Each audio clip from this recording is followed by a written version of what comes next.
recording this and recording this video, and now I will share my screen with you. I believe everyone hears me and everything is okay. And now, so what we are going to do, I'll try to make this lecture based on PowerPoint. So it's not best way to deal it with PowerPoint on the screen, but we will try. So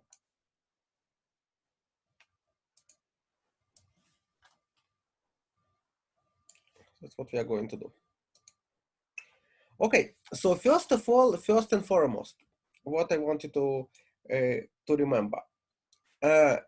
Last lecture, not last lecture, last lecture before the break, months before the break, what we did, we talked about vorticity. Remember, I will not repeat all of them, but I want to repeat something. So remember, this was the last equation. I think it was the equation 29, something like this. So that is the equation that you saw, and that was equation for average vorticity.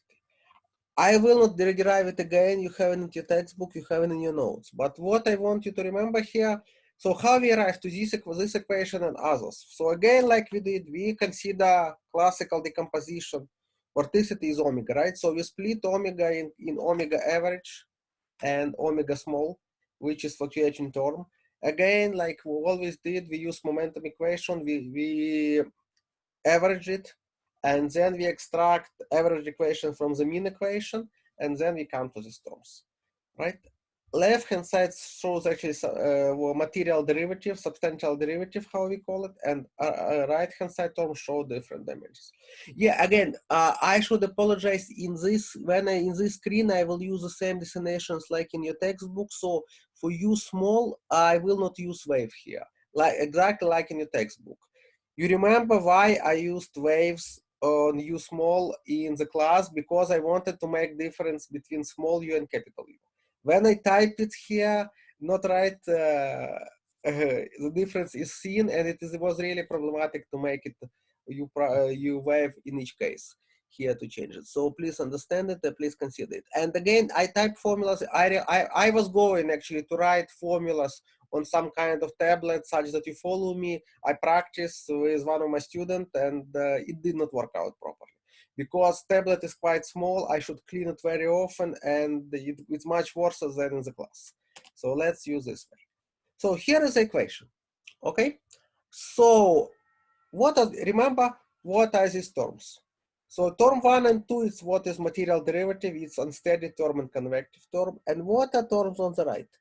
Terms 3, 4, and 5, they show coupling of mean flow to turbulence.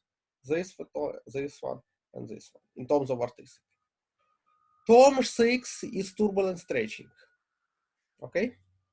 It shows how vorticity is related to turbulent fluctuations.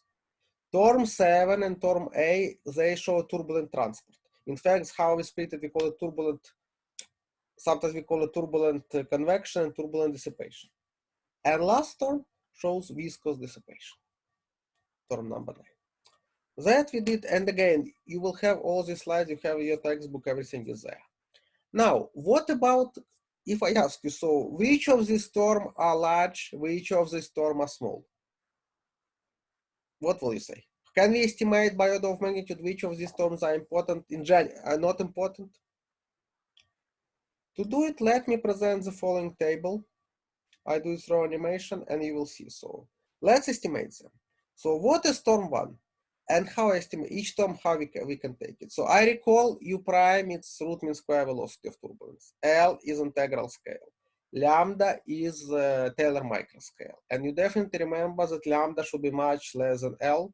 And generally speaking, U prime should be much less than U unless U is 0. So let's estimate it. So what about term 1?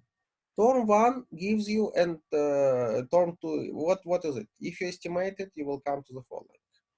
That what is the dimension of it? You will see that it comes to U prime over Taylor squared over integral scale. Term 3 and term 4 have the same dimension. Term 3 and term 2, so they have the same dimensions. Term 4 will be m squared over L, and term 5 give you this one, so it will be large. Term 6 will be u prime over lambda cube, so it will be large term. Term 7 will be lambda squared over L. Term 8 will give u prime over L cube, so which means that it's much smaller than this one, and term 9 will be like this. So what does it mean for us? Which terms we can neglect? Which will be main term here? What do you think? Which term will be major? If you keep only large terms like by order of magnitude, do you agree that I will arrive to something like this? I should go down with my screen, right? Okay. How can I get rid of my screen? Okay. So, oh, okay. Oh, I'm in there.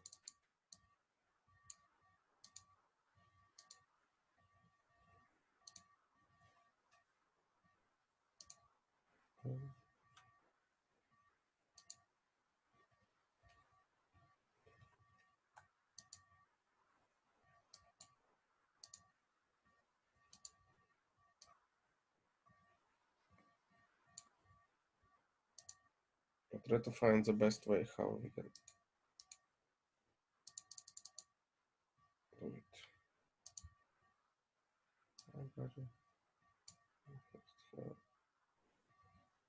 Okay.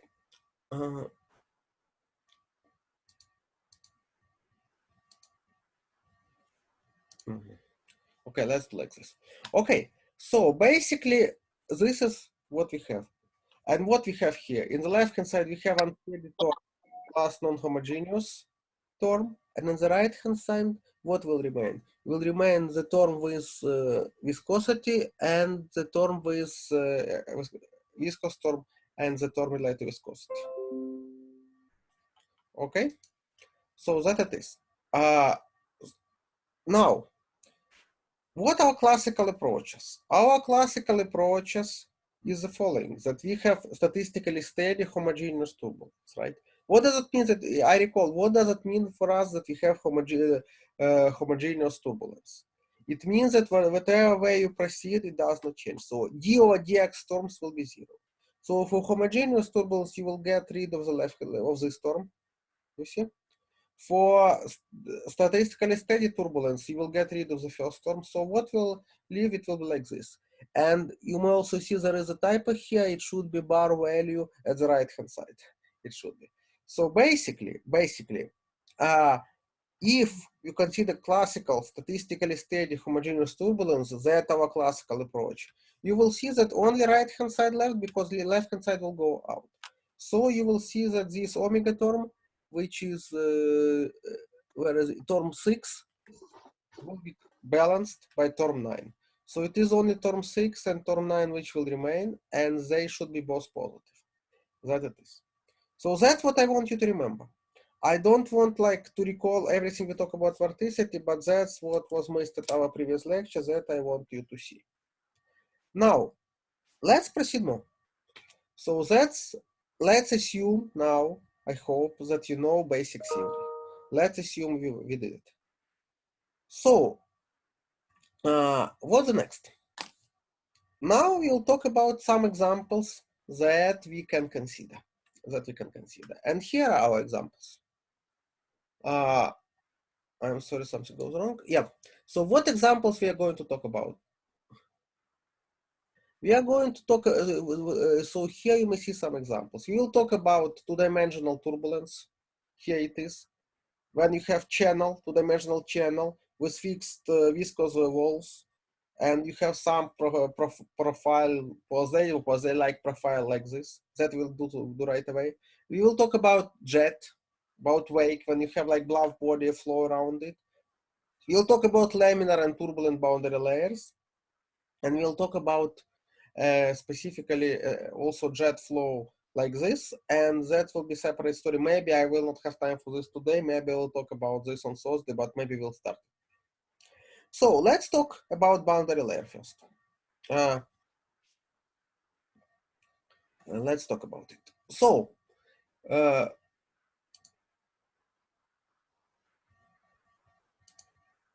what I have here. Here is my turbulent flow. and here is my channel. So what I consider? I consider two dimensions. So let's say, do you see my screen? I believe you see it. So here, let's say I have horizontal axis, it will be x1. Again, instead of talking x, y, z, we will say x1, x2, x3. So let's say this is x1. And vertical axis is x2, okay? And this is 2D, so x3 does not exist. We have size of this channel to be 2D. I actually don't appreciate 2D because I don't know why 2D. Frankly speaking, I would say D should be diameter, I should be radius. So I should say 2R. I don't know why people use 2D. But that is, again, I always try to use the same conventional designations like in your textbook. So let it be 2D, okay? So basically what we have, what are our boundary conditions here? Our boundary condition is the following, that you should have x2 is equal to 0 here, and at this way, you should have 0 velocity. And another boundary layer, another 0 velocity will be when x2 is equal to 2d, okay?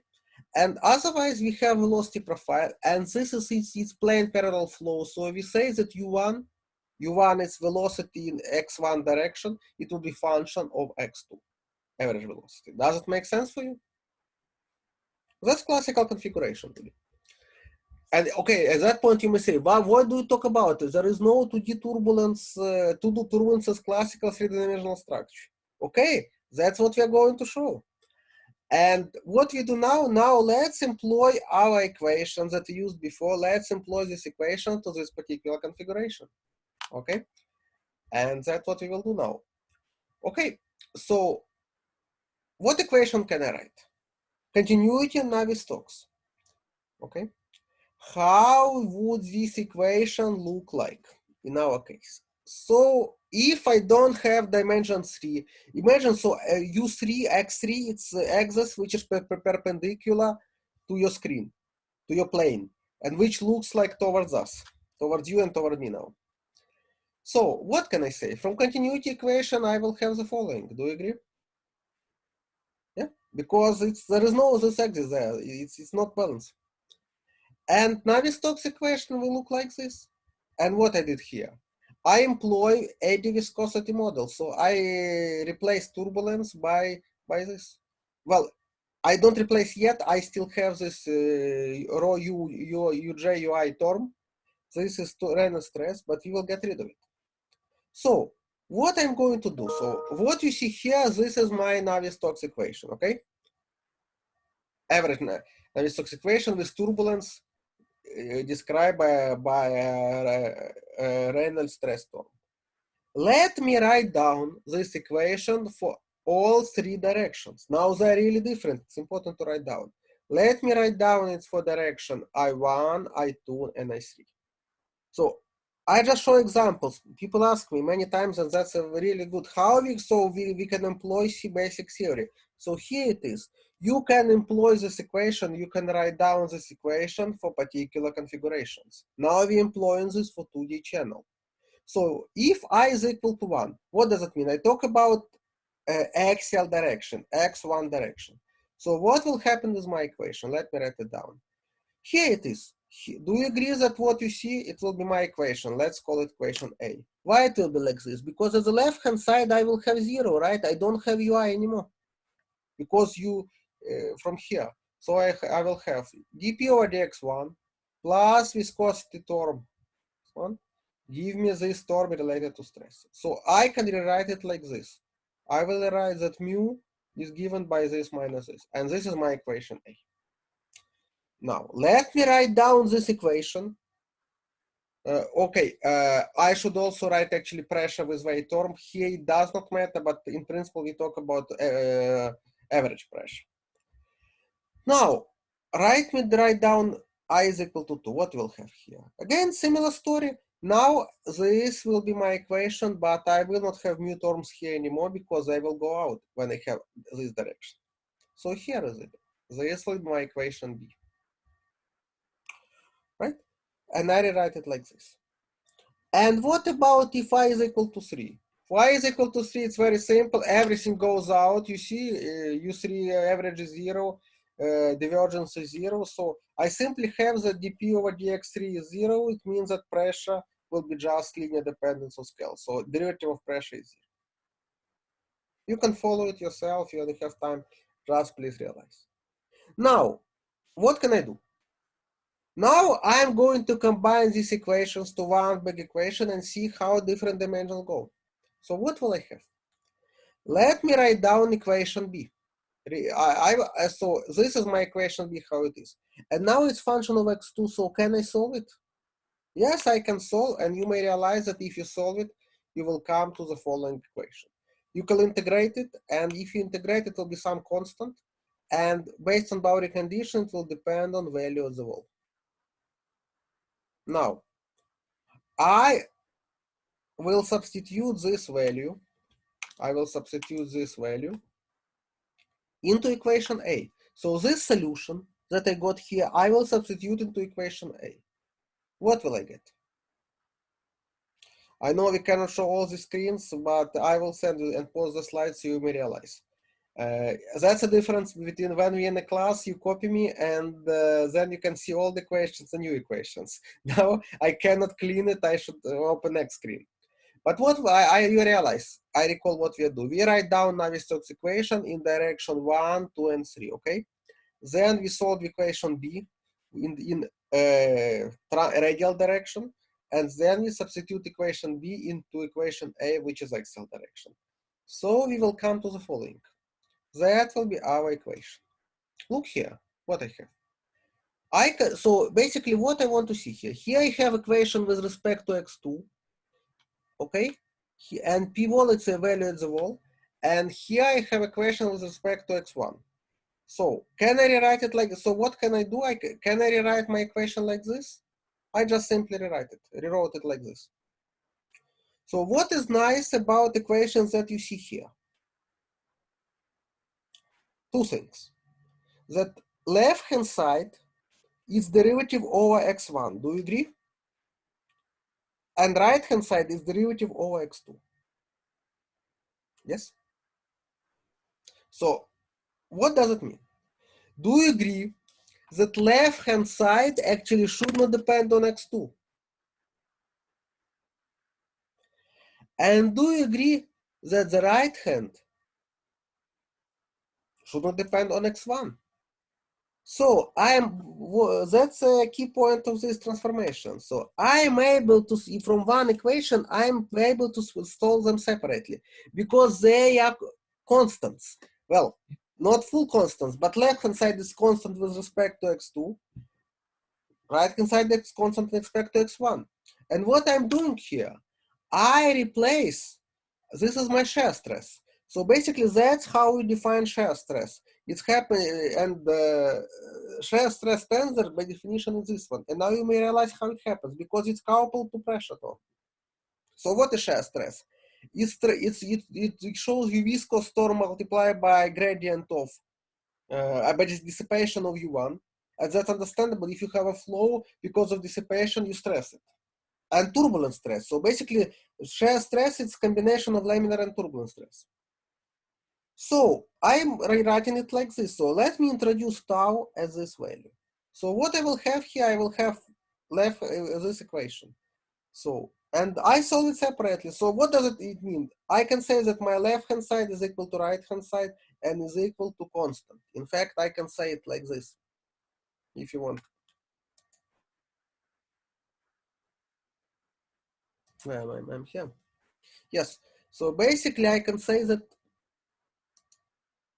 Can I write? Yes, I can.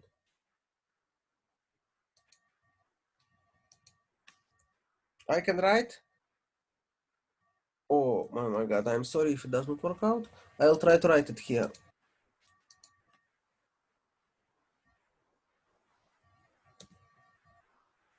That it's constant.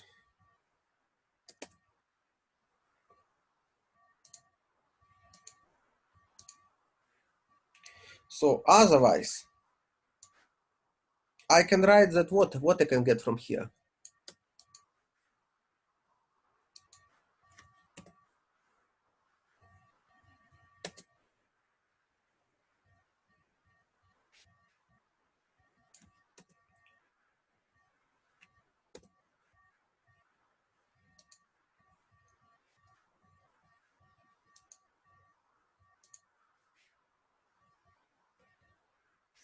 Yes, on the screen it would work better, but that's what we have. Let me try anyway.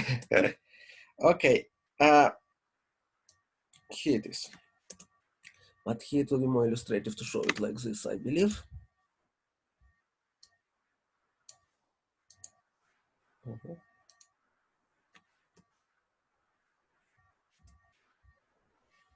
Let's see.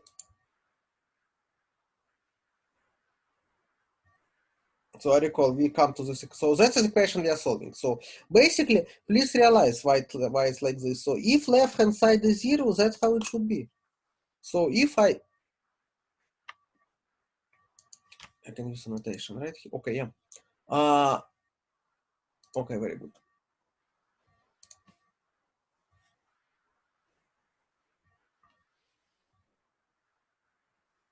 Yeah. So basically what I wanted to say, let's see.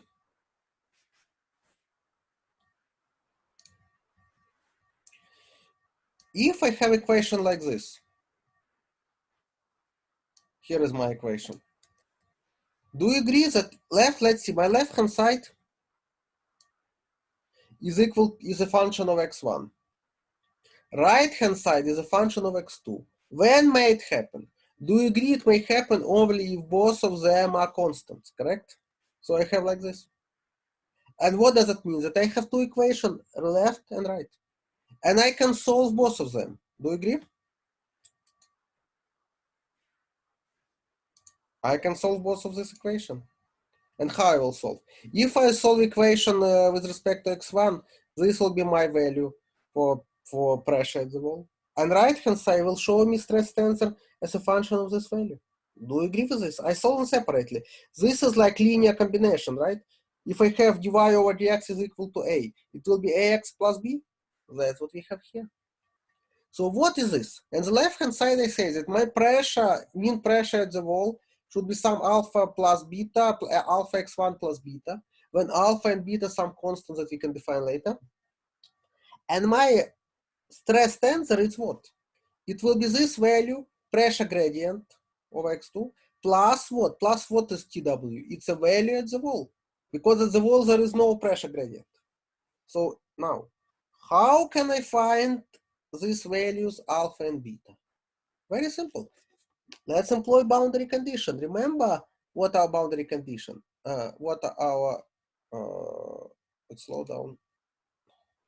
Yeah, what are the boundary condition? You have boundary condition at x2 is equal to 0, and boundary condition and x2 is equal to 2d, correct?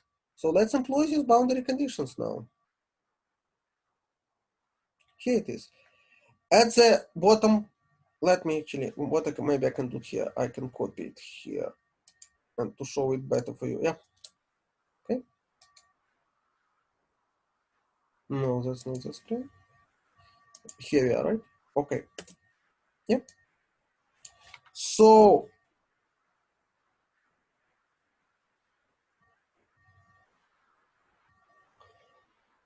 let's employ, that's what we are. So here, now I want to find what is alpha, what is beta, and what is TW.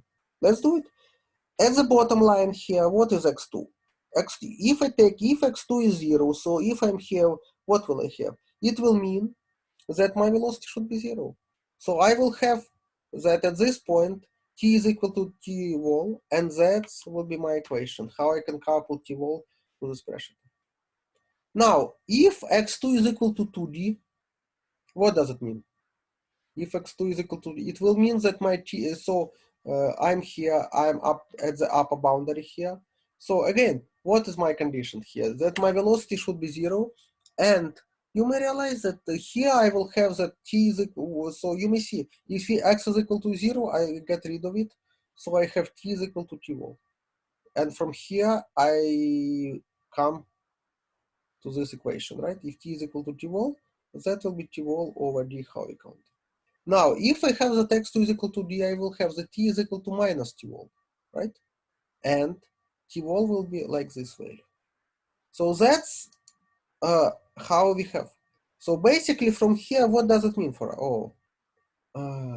What does it mean for us?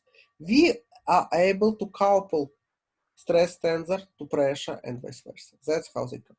So what you do next? Now you model T-wall, it's your value, and then it's coupled to your pressure too. Does it make sense? Again, this is just examples how we proceed in a channel. And now you may say, okay, so where is turbulence here? Exactly, that's the point. In fact, when I introduce like this, what we have? Do you see any, you have dependence over pressure because pressure is laminar effect. But do you see any dependence over any stress? You don't see it, right? Because even you may have turbulence here. Turbulence is essentially 3D features. 3D features. So in that case, it will decay. So your stress, your pressure gradients, they don't depend on U1 and U2. They don't come to here. Okay? That's just one example. What other examples we can consider? Look here. Let's talk about now. Yes, let's talk about boundary layers. And I recall when we have just very beginning, when we have lecture 1 and lecture 2, remember what we have talked about?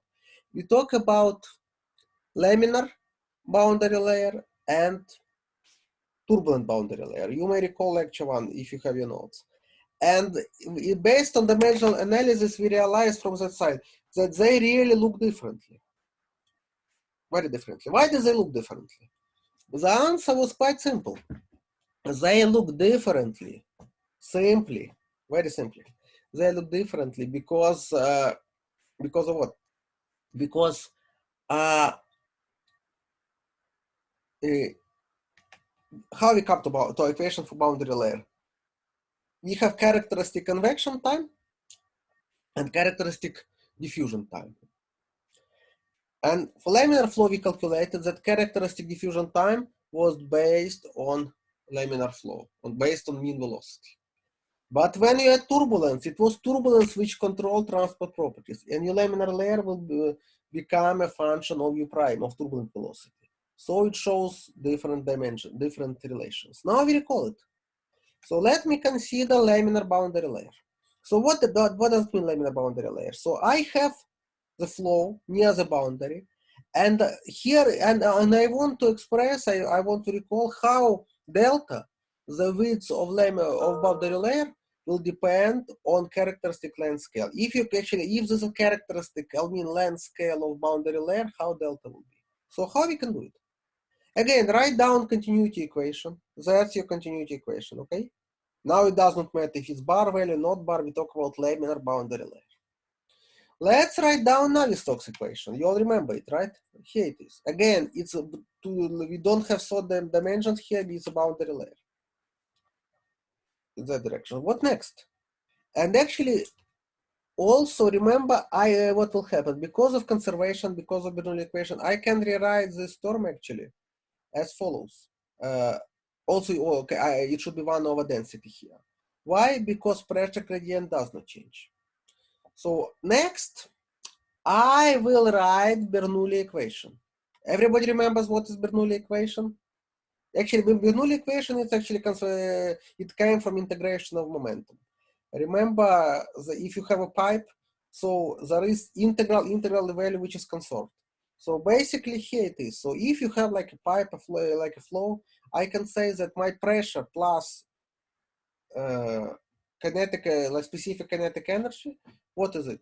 It will be equal to z values at infinity. Everybody remember Bernoulli equation? I believe so. So what we'll have here? Let me substitute these values into here. I will have the following. So that's how it may look like for me.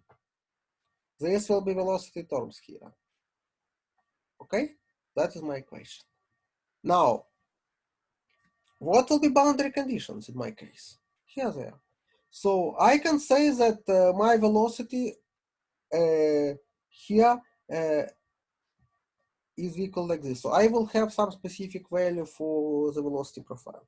In that sense, my Reynolds number at infinity will be like this. Reynolds number at infinity is like, well, why we talk at infinity? Because our velocity is changing, we need to find some characteristic quantity. So we take characteristic length scale, characteristic velocity, and then this value. So from here becomes a delta by dimension. It will be root square of mu t which give you this one. How it should be, right? Now, from here you will have that delta is actually root square of x and the root square of now. What if I have turbulent boundary layer, please? This is different.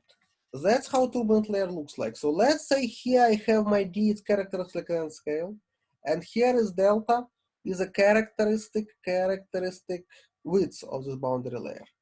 Again, like in previous example, here I have x1, and here I have x2 in transfer direction. And what we know is that delta should be really small as compared to d. So it's really layer, it's really small aspect ratio here.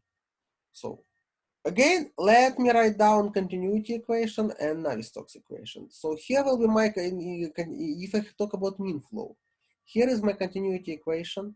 And you may realize here, since delta is much less than d, it will mean that by order of magnitude, I will have the divergence of u1 will be like O small of this value, u0 over d, while I better write it like this.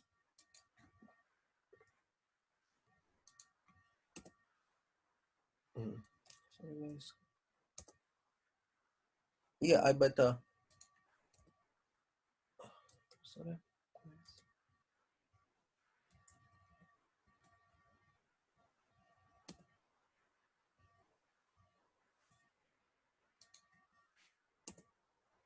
Okay, like this. I better rewrite it like this.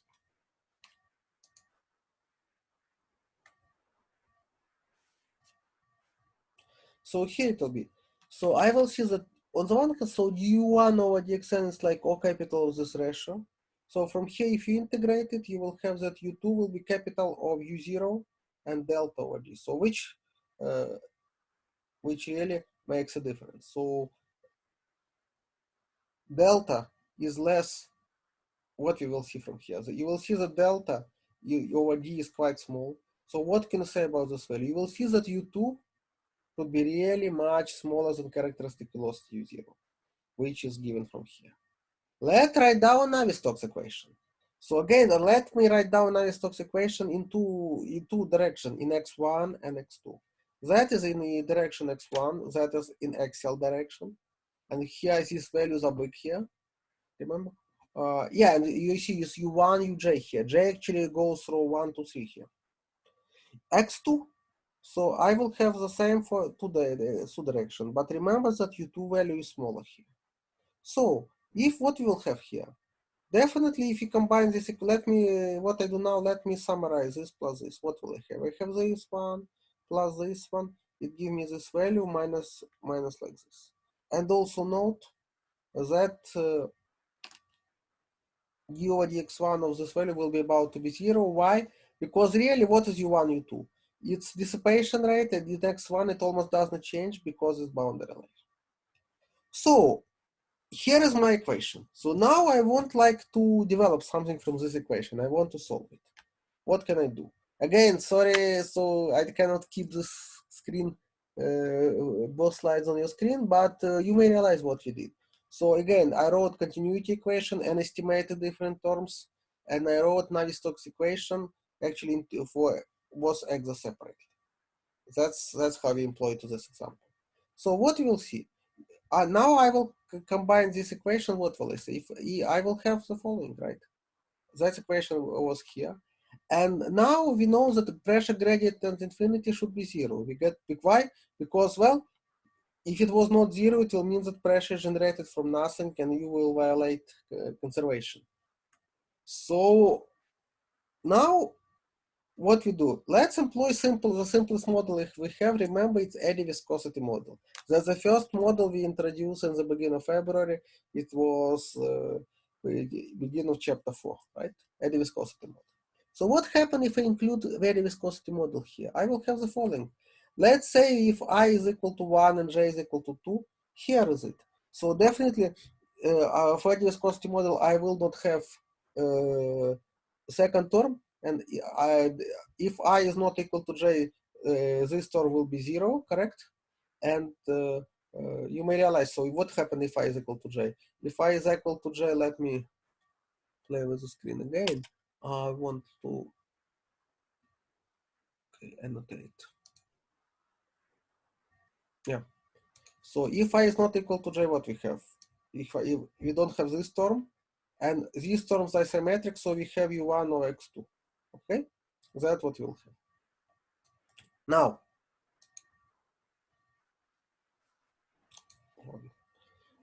so that's how it is. And then we come to the following equation, we will have these values. Okay, so you'll have the left-hand side is combined here, and the right-hand side becomes just this value. So remember what we do. Remember what is eddy viscosity model. I know it's hard to remember everything you meant. Please realize we introduce a model to get rid of turbulence. We don't want to have turbulent term. We have a model such that your turbulence now is a function of laminar parameters, of new parameters. So in particular case, it's like this.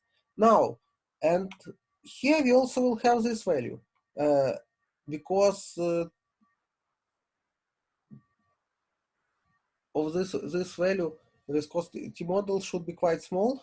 So I will have the following. So in fact, mu can be function of both x1 and x2. Please realize, and generally speaking, this viscosity is a function of something. It may be a function of x1 and x2. It's not necessarily to be constant. That's why we write it like this. The easiest way when we assume, the easiest way when we say that that turbulence-induced viscosity is just a constant, we introduce some coefficients that we say that is proportional to laminar viscosity. But generally speaking, it may be some function of space. Moreover, in fact, if you have some kind of mixing, if you have some kind of substances, remember, even laminar viscosity, even mu, I say as it is, it might be, mu can be function of something simple. But generally speaking, it can be function. But key point is that it should be known function. And if it's known function, if it's defined, you really can play with this equation, you can solve it. Okay, so that's what we do. Does it make sense? No, okay, something wrong with these slides. Okay, let me just, we have about 20 more minutes. So what I will do now, I will start talking about one more example. And something wrong with my slide on it, so it's about jet flow. And if you don't mind, I will start presenting this just based on from my screen, from my Word file, because or something, my PowerPoint, I see it here, but on the screen it's really messed up. Maybe it's different size. But I think you see my Word document, right? So let me start with this, and next time I will repeat something and continue, because we will not finish it today anyway. So what is a jet? So this is, let's consider example of a jet, and this will be really long example that we go through. And at some point, well, you will ask me, why do you introduce so many variables? What are you going to do? But you can follow this actually based on your textbook, based on the formulas in your textbook. But I want you to realize that this is idea how people solve the problem. So when you solve the problem, again, you don't know final solution. You should be smart, you should propose something. So, and very often people proposed some kind of assumption, some kind of self-similar solution. So you'll say that, let me assume that something is proportional to something. Let me assume that something is not important. Let me assume that something may depend on something like this. And then you solve your system based on this assumption. Does it make sense? I believe so. But the key point that finally you should check up if it's true or not and verify your assumption. If your assumption is wrong, everything is wrong. And that's why we'll talk about jet flow. Also, you can read your textbook, it's quite illustrative. So basically, what is a jet? Jet is a system like this. So let's say you have a flow here. And basically, you go, at the very beginning, the flow is planar, but then sorry, sir. Yeah. Is jet flow same thing like a camel pump? One more time, please.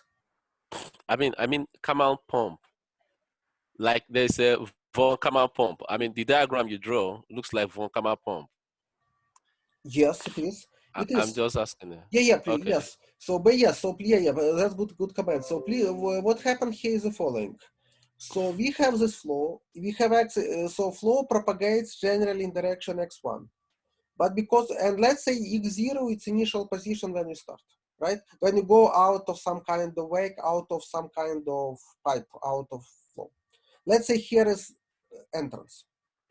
Now, at this point, your system does not know about the flow. So everything that happened here and here does not see.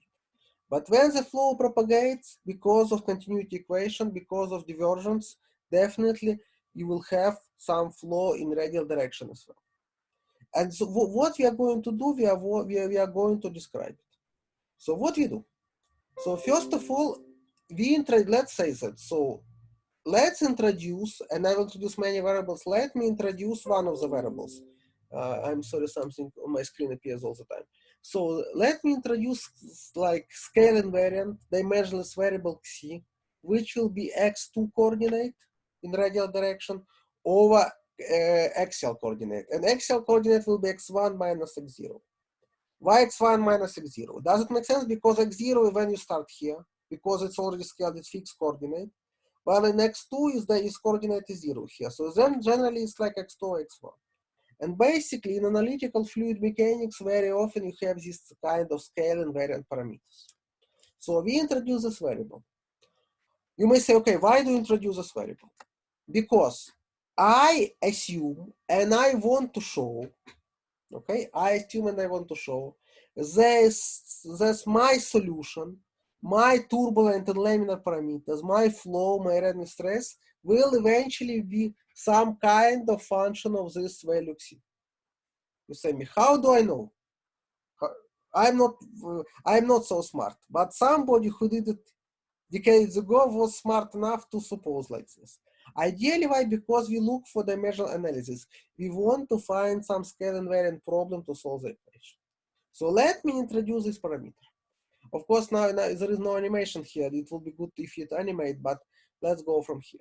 So basically, what I want you to remember that classical expression is derivative of squared, it will be this one, right? That we can express like this.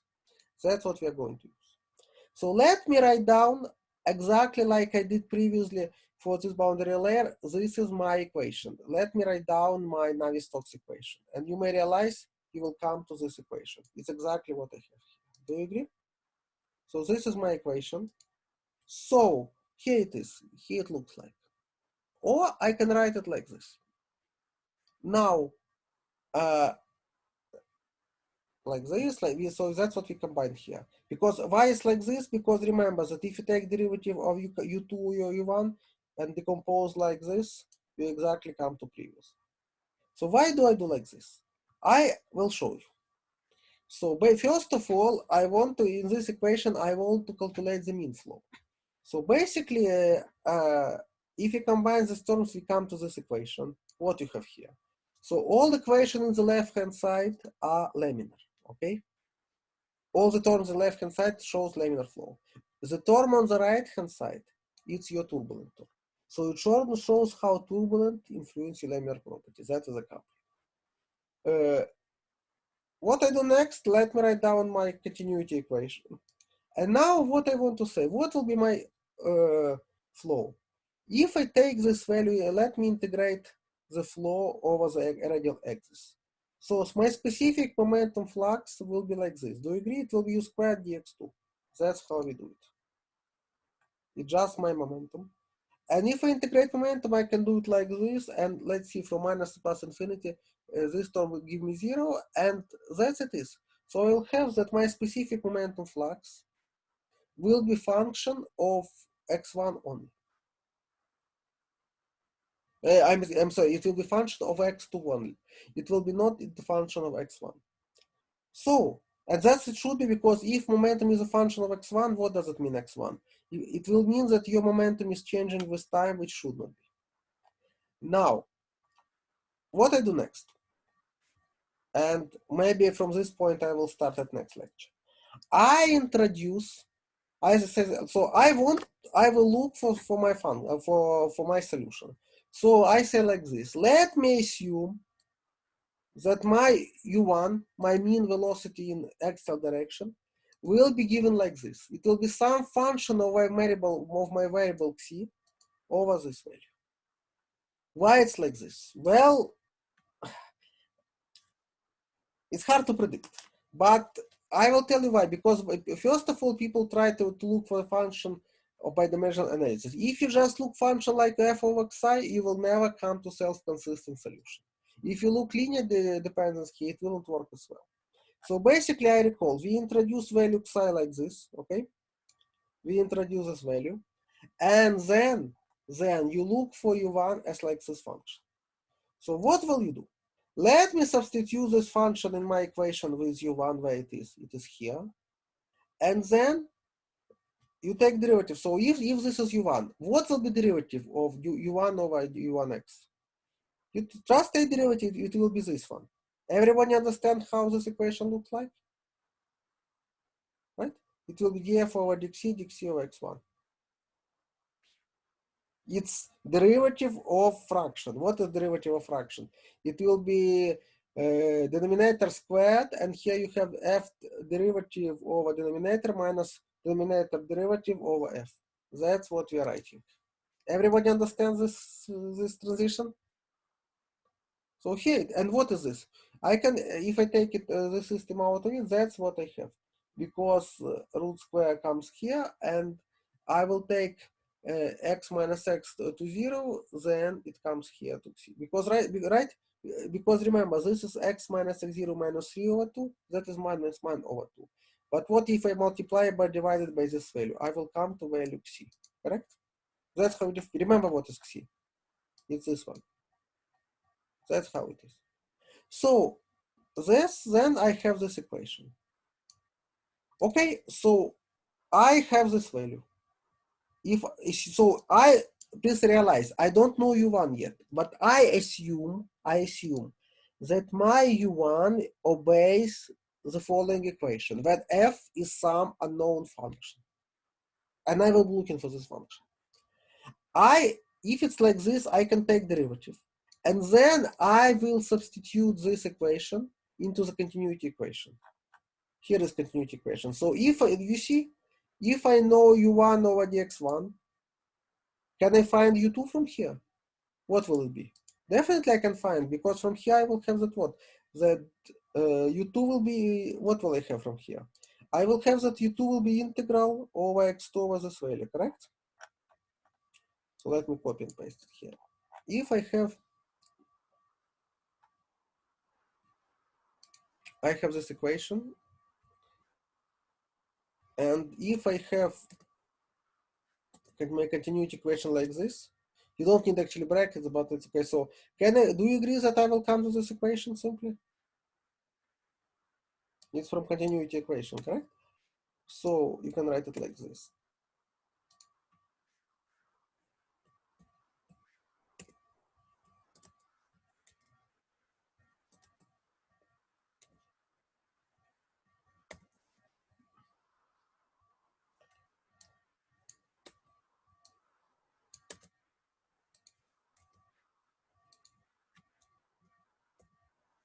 Do you agree? So now that is my u2, okay? From continuity equation. Can I substitute this value into here? I can, right? So if I do it, this will be my expression of u2.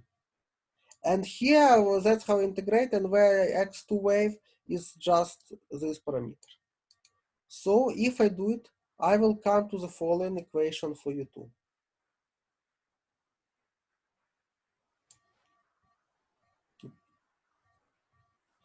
And basically you can evaluate it like this. Now, so this, okay, so what does it mean now?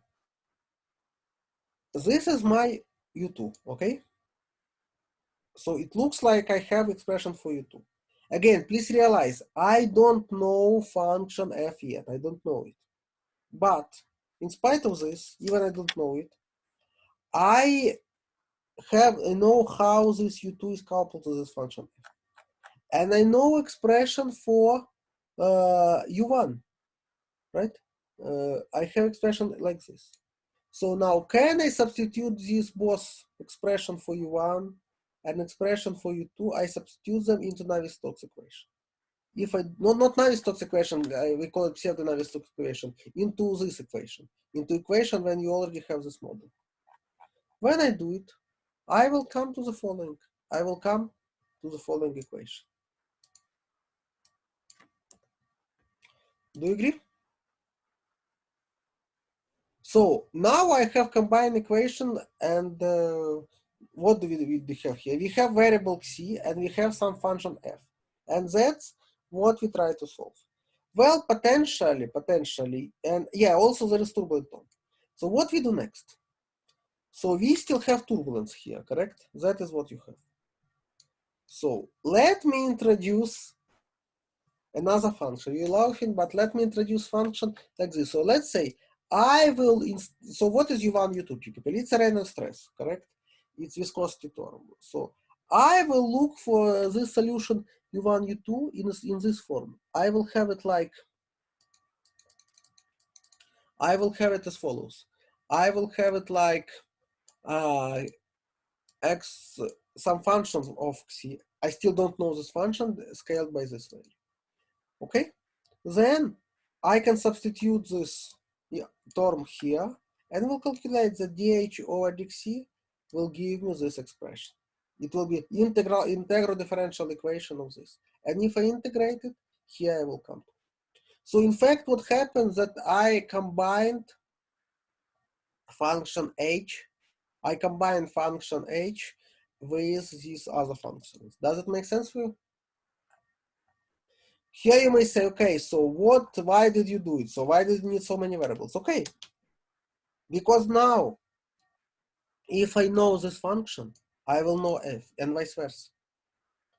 Now let me employ classical this value. Let's say I have this eddy viscosity model. Let's say I have this. And now then I will have what? I will have that h is coupled to function f like this. Okay, also what's capital F here? Capital F, it's integral over small f. We always use like integrand as a capital character of small value. So now we will do the following. We assume again that your viscosity model, your viscous coefficient is nothing but some kind of xi like this. Again, you must be why it's like this. Again, somebody was more clever than we and look for different power dependencies to find it. If it's like this, you know what's happening. If it's like this, I have simply this value. If it's like this, I will have simply this value, and then we arrive to this dependence. We will have that function c of x is coupled to here as follows. Does it make sense for you? I believe so. So if from here you will come to the following equation, you can rewrite it, you can integrate, and if you do it, you will come to the solution that in fact that value c becomes function of value he and vice versa. So basically you can rewrite it and you come to the entire equation how it works. Now you may ask me, okay, so what was sense of all this coupling? Why we do it? The answer is the following: that now you in fact, experiments demonstrate that this function here, is generally speaking a constant. So if this function phi is constant, your entire expression for Reynolds stress, for everything else, will become nothing but some kind of function, some kind of expression of he when he is a constant. And when you look for the value he, you will have the correct answer. Does it make sense for you? I know it's difficult, and it's difficult to teach in this manner one by one. What I'm going to do, I'm going to post them into slides as well and follow equations one by one if possible. But that's a basic idea of it. That's a basic idea how it goes, and I do recommend you to follow this in your textbook as well. Because what we have here, it's really example how we can employ what are analytical solution in turbulence theories. Because you simplify your equation and you look for some kind of self-similarity. Self-similarity means like this. Self-similarity means like this, like this. You employ this function and come to the finalized equation. Does it make sense? Okay. So please ask me questions. On Thursday I will start with this jet problem. I want to put them into slides in the best manner because somehow my slides are not on the screen yet. So please ask me questions on this, please.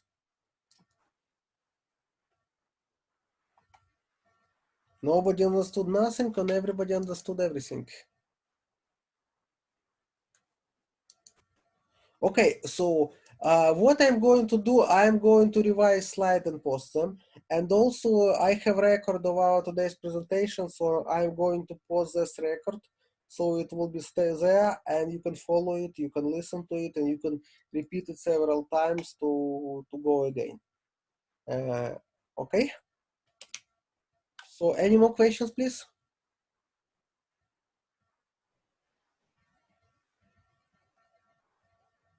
Yeah, Dr. Ackerman, I Yeah, have can you speak louder, please? can you hear me? Yeah, now I hear. Yes, now I hear. Can you go to the laminar boundary condition slide? Yes, please. I have a small question. Like when you use, I believe that the Bernoulli equation is derived by assuming that the flow is inviscid, right?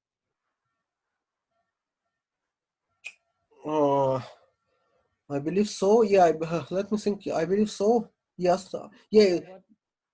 But well, in your slide, when you derive the expression for the pressure gradient using the Bernoulli equation, so if the you are accounting in the Navier-Stokes equation, you are accounting for the viscosity, but I believe the Bernoulli equation is mainly used for in vitro. Ah. From the Eulerian equation. So Okay. Let me think. Okay. Very good question. Let me try to answer. Yeah, it's difficult. Let me. Okay, but it's not this slide. Which slide we talk about? laminar boundary condition. Laminar boundary. Yes. Good point. Let me think.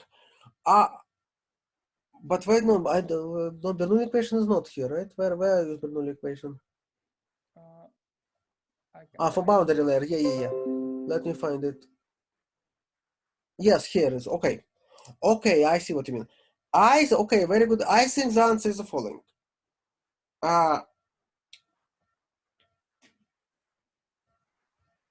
Oh, I turn off screen, right? Do you see my screen? No. Okay, let me turn it back. Something goes slowly. Okay, my idea is the following here. That's a good question. I think Bernoulli equation shows the value. Okay, yeah. Good point. Okay, let me go through it. Okay, I'm sorry. Let me share screen again with you.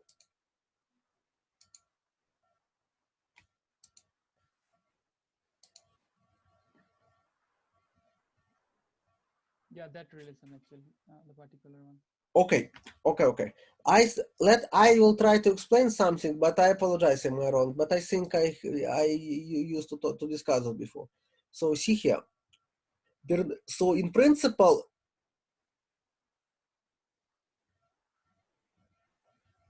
okay.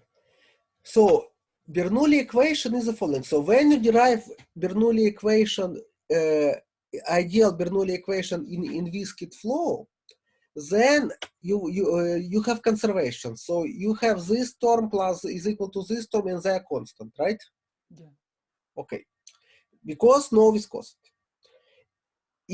I believe when you have viscous flow, when you have viscous environment, then this left-hand side, the right-hand side, they are not constant. They may be function of space as a function of viscosity. But there is identity still here.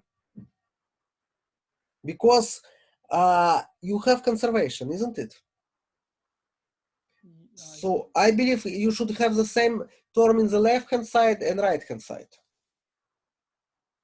Or you mean, or maybe not. Let me think. Why we have viscosity? Okay. No, maybe not, because if you have conservation, that shouldn't change the space, right? Yeah, so the left hand side is for, I think, the uniform velocity profile, not for the Poiseuille's velocity profile before the viscosity comes into play. So I think the left hand side is fine, but when we enter inside like the domain, then I think the viscosity comes into play. So I'm a little bit confused over here. Maybe. Okay, good question. Let me think about this. Can you please repeat the question, Dr. Akram? Yeah, question was the following. So, Ansan says the following: the Bernoulli equation has been derived for in-viscid flow, for in-viscid material, and so it does not account for viscosity. So his question was, how can we use Bernoulli equation if we deal with viscous flow? Do you have comment on this?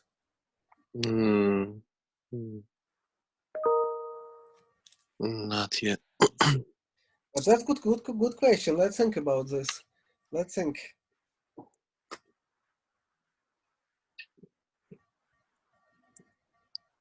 So the question is why we do not have the effect of viscosity here?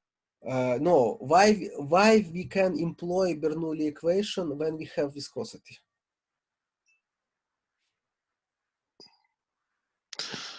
So regardless of viscosity, so the two terms, one is like a ram pressure, the other one is like static pressure, right? Yes. So they are always there, correct? Regardless of the viscosity. So you want to say that Bernoulli equation can be employed for viscous flow?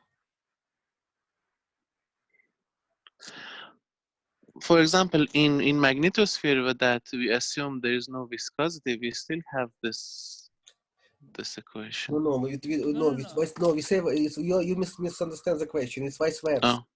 Definitely, there is no viscosity. Bernoulli equation works. We ask vice versa. Okay. If there is viscosity, can we use Bernoulli equation or not?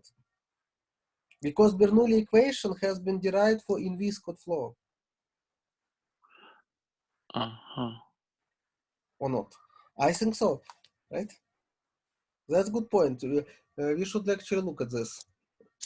Why we can employ Bernoulli equation? Yeah, but it's Bernoulli equation shows you can.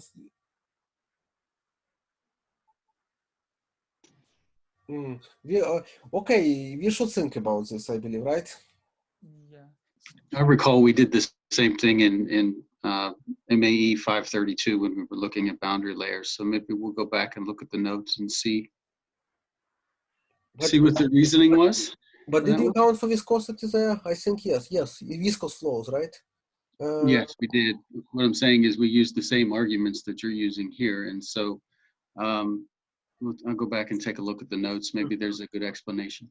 Yeah, I never actually, yeah, sorry for this. I never thought like I use Bernoulli. I never thought about Bernoulli equation like derived for in-viscid. I just know that it exists and we can use it. But that's a good point. Okay, so that's a good point. Somebody should get bonus ticket if you answer this question. But let's let's have this assignment by Thursday. Somebody who really explains the shortcoming will get bonus ticket. Okay. And Sam can get it as well because he asked a good question. If he explained, he will get second ticket. Okay, I'll go through it. Yeah, but yes, that's a good point. I'm not ready to answer right now. Let me look. Let me think about this. Okay, any more questions? I know it's difficult to follow, but that's what we have. That at least we should end up this class, right? So that we go through examples. I hope lectures related to Fourier transformation and to Kolmogorov theory will be a little bit easier, I hope. Okay, thank you. Thank you, Dr. Agam. Yeah, please, any more question? Okay, then I will see you all on Thursday, right at the same time, and thank you for joining us today. I'm ending so I will post all this record like always on YouTube, and I will send you the links. Okay, thank you.